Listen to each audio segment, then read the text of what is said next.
സ്ഥലത്ത് അവർ ദ്വാര നോക്കും. എന്നിട്ട് തുടർന്ന് ഷെഹറാനി ഇമാം റഹിമഹുള്ള പറയാ, അതുകൊണ്ടാ മോനെ ചില സ്വാലിഹീങ്ങളെ ചിലർ ബുദ്ധിമുട്ടിച്ചാൽ അവർ ചിലപ്പോൾ ദേഷ്യം പിടിച്ച് ദ്വാരന്ന് പോകുന്നുണ്ടാവും. അതും അള്ളാഹ് സ്വീകരിക്കൂല. കാരണം നേരത്തെ തന്നെ സ്വീകരിക്കണ്ട എന്നുള്ള ആപ്പ് അവർ സെറ്റ് ചെയ്ത് വെച്ചിട്ടുണ്ട്. അതാണ് കാരണം. അതാണ് അവരുടെ ഒരു മനസ്സിൻ്റെ ശുദ്ധി. നന്ന കളിക്കണ്ട, ഞാൻ എനിക്കെതിരെ ദ്വാരക്കൂ. യാ റബ്ബ്, ആര് അങ്ങനെയുണ്ട് പറയില്ല.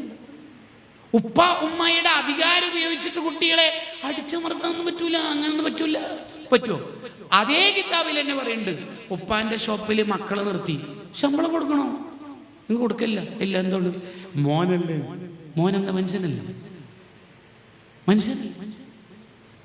ചില ചെറുപ്പക്കാർ ചിരിക്കുന്നുണ്ട്, ഉറപ്പ് ഇടുണ്ടെന്ന് തോന്നുന്നു. പറഞ്ഞു കൊടുക്കും ഉസ്താദേ, പറഞ്ഞു കൊടുക്കുന്നു.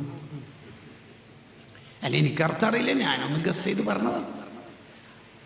അൽ അംറു ബിൽ മഅറൂഫ്, വഴിയോരങ്ങളിൽ കാണുന്ന